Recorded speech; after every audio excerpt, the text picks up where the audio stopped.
আমার আজকে এই মুহূর্তে তুই আমার টাকা দিবি আর নল মাটি দিয়ে দিবি।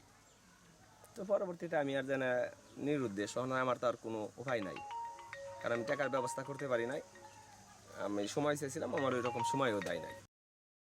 খারাপাড়ার মাসুদ শিকদার, সে বিএনপির একজন নেতা। তো তার কাছ থেকে এটা নেওয়ার কারণে আমার রিটায়ার টাকার এক জায়গায় আটকা পড়ে যায়, তার আমি টাকাটা সময় মতন রিটার্ন করতে পারি না।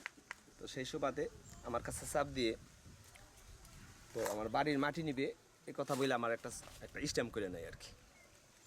তো এই মুহূর্তে আমি টাকাটা দিতে পারলাম না। তো তার পরবর্তীতে 5 তারিখের পর থেকে সেই ব্যক্তি খুব চাপ দিতেছে, আমার টাকা দাও, আমার টাকা দাও। তো আমি টাকা দিতে পারি নাই বিদায় সেই ব্যক্তি আমার ঘর ভেঙে আমার এই জায়গা থেকে মাটি নিয়ে নেয় 1 লাখ টাকায়। 1 লাখ টাকায় সেই ব্যক্তি 1250 টাকা মাটির দাম ধরে 80 গাড়ি মাটি পায়, হ্যাঁ 86 গাড়ি মাটি নিয়ে গেছে। এখানে এটা মিনিমাম 25 ফিট পর্যন্ত গভীর হবে, 25 থেকে 30 ফুট গভীর হবে। আসলে ক্যামেরায় এতটা দেখা যাচ্ছে না। তো আর এই পাশে এখানে একটি ঘর ছিল, একটি বড় ঘর ছিল, দেখা যাচ্ছে এই যে খুঁটি কিছু রয়েছে এবং কিছু খুঁটি উঠিয়ে ফেলা হয়েছে এবং এর টিনগুলো ওই পাশে দেখা যাচ্ছে যে রেখে দেওয়া হয়েছে। হ্যাঁ নামে জানা থানায় কোনো মামলা নিবে না এখন। কে নেবে নাকি? মির্জাপুরের প্রশাসন। কে বলছে কি এটা? এটা মাসুদ শিকদার নিজেই বলছে কি বলে যে আমার নামে কোনো থানায় এখন আর কোনো মামলা নিবে না। কেন?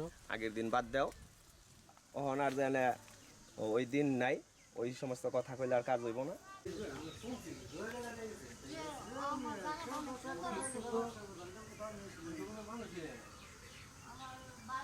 ওরা যেন আপন দুইটা ভাই, একজন হচ্ছে হুসেন শিকদার বড়, হ্যাঁ হয়েছে যেন এমপি কালাম সাহেবের লোক, কালাম সাহেব তার পকেটের লোক।